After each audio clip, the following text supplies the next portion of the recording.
Hi, this is me again.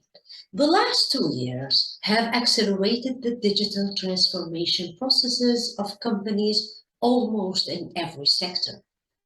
Above all, the approach to customers has changed and had pushed organizations to take a further step towards a digital-first approach to the customer experience.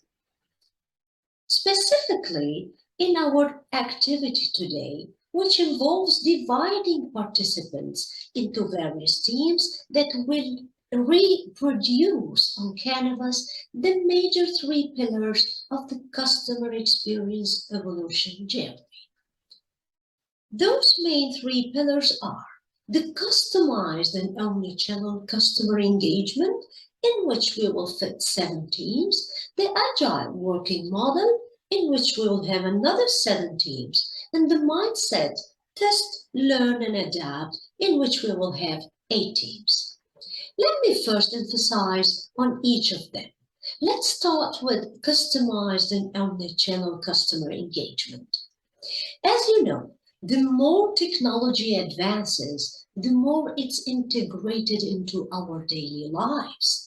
The lines between what we do online and in real life have begun to blur.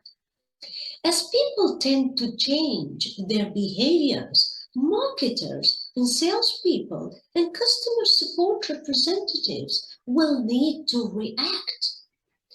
Instead of thinking only of a desktop experience or a mobile or a tablet experience, the need arises to have a holistic approach, an omni-channel experience that customers can use whenever they want. In fact, omni-channel is a leading nurturing and user engagement approach in which the company gives access to their products, offers, and support services to customers or prospects on all channels, platforms, and devices. So instead of only offering support on its desktop website, for example, the company will be able to offer the same support through Facebook Messenger, live chat, email, and also on the phone. Adopting an omni-channel approach in your marketing, sales, and service strategies has a plenty of benefits, which includes a greater reach. Why it is a greater reach? With an omni-channel retail marketing or service strategy in place, you will be reaching your customers where they are. They no longer have to search and suffer for finding you in order to find you. No matter where they are, your team or your products are just only a click, an email, or a direct message or a phone call away from them. Then it's going to increase your profits. If and when your prospects are ready to buy, they will find it much easier to make a purchase if they can find your products on multiple platforms and channels. Accordingly, this will lead to boosted customer satisfaction. Why? Because your customers will be happier in the long term if they feel they have several methods to reach your customer service and sales teams. You know very well that customer satisfaction is a key to your success. Why? Because they will be returning to you for their needs in the future. As you can see, creating an omni-channel experience for your customers is critical for your business's success. But let's ask something. What is the omni-channel experience? The omni-channel experience is marketing, selling, and serving customers on all channels to create an integrated and cohesive customer experience, no matter how or where a customer reaches out. The experience should be the same for customers regardless of the platform or method they choose to use. The customer can be shopping online from a desktop or a mobile device or by phone or in a brick and a mortar store. The experience should be equally seamless. In fact, an omni-channel approach means there is an integration between distribution, promotion, and communication channels on the back end. For example, let me clarify this a little bit. A customer service representative interacting with a customer in a store can immediately reference the customer's previous purchases and preferences as easily as a customer service representative on the phone.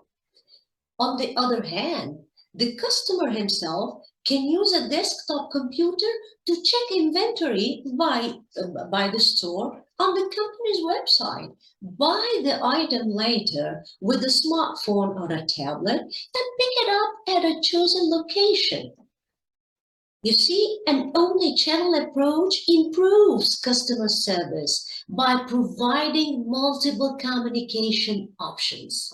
The back-end integration of channels also allows more flexibility as the customer can switch between channels throughout an interaction. But in order to reach there, the company requires an agile working model, which is in fact the second pillar on the canvas.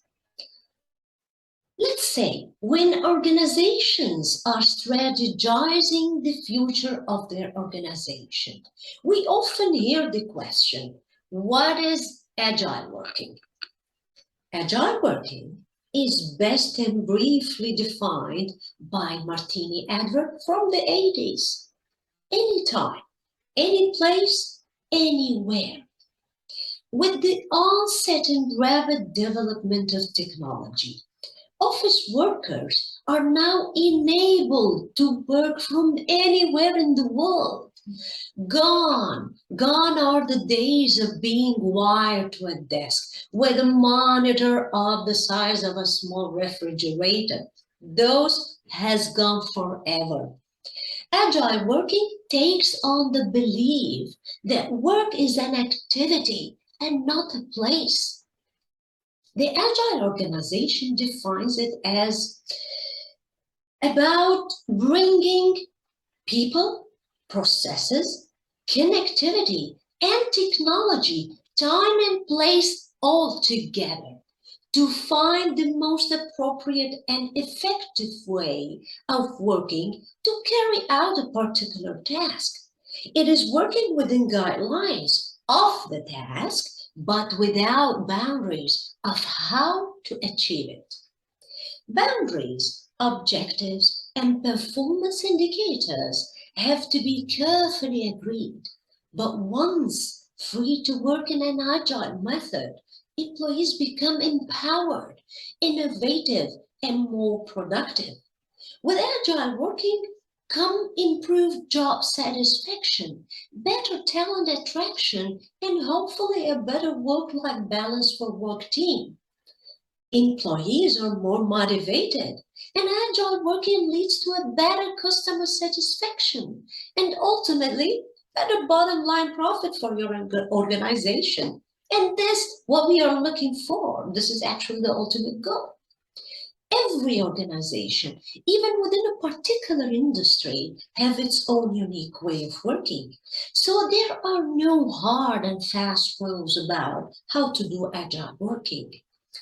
The rules and parameters must be clearly defined by each individual organization. Agile working in organization empowers staff. It's about you to make decisions about when, how, and where do you want to work. It can be split into 4 distinct categories. Time, when you work. Role, what do you do? As a matter of fact, location, where you work, and source, which is the teams and tasks you work with. However, to be able to reach there, you need the mindset Test, learn, and adapt practices. Here come our third pillar. Mindset, test, learn, and adapt is the set of agile practices that allows a business to test with real customers, real products, to understand impacts on experience and productivity. From there, you learn what needs to be improved and you do it again and again. It is efficient, cost effective, and ultimately returns a greater ROI, the return on investment. It is important to continually remind ourselves of why we are here. Why is something important and other things are not so? When you think about it, as humans, we are the living example of agile personified. As children, we are always testing and learning. We test. Don't do that, do that, don't do that, and do that. And throughout our lives, we learn quickly. As adults, we continue to test and learn. We learn to be vulnerable in order to develop ourselves. And we learn that through mistakes. We rise from our falls. So the question is, how important is the test and learn approach in business? Here comes what Franklin Roosevelt said once. It is common sense to take a method and try it. If it fails, admit it frankly and try another. But above all, try something. Testing and learning is essentially the backbone of agile working. It's the way we can accelerate delivery of key outcomes and ensuring that what we develop addresses the needs of the customers and not creating something, a product or a services that are of no value to the customers. The faster we are able to test, the more time and effort we will be able to save. It is crucial.